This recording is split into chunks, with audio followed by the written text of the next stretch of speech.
ready, hot!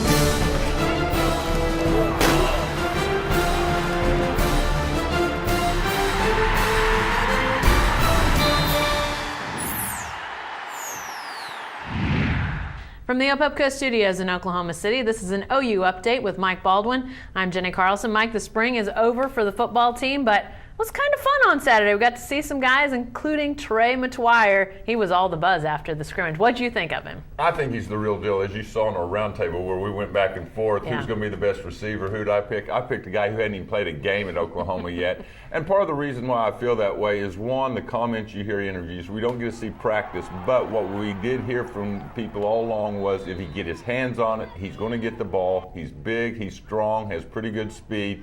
He gave me what I would say the Trey Miller type approach for a freshman. He handled himself so well in the interviews, the way he handled himself in the game, the way the teammates have all been raving about him since he got here in January. I think he's the real deal. Is he going to be first-team All-American as a freshman? No, probably not. But I think he can be OU's best receiver, and they've already got some pretty good ones, so the receiving corps should be pretty good. Well, I was going to say, what does this mean for the receiving corps? You've got some pretty good guys, and Kenny Stills, Jazz Reynolds.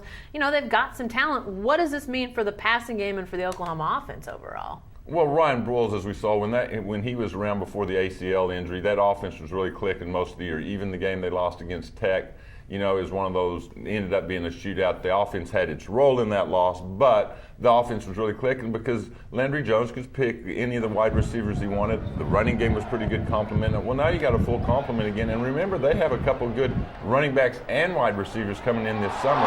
So the young kids will be behind, maybe not make the depth chart right away, but there's going to be talent pushing these guys too, which that always brings out the best wide receivers. And you have somebody like Clark pushing. Hey, before we end this, let's talk about the defense for just a second, because that was obviously a big question. What did you see out of the secondary on Saturday? Were you encouraged by some of the progress that it seemed like they made in the spring?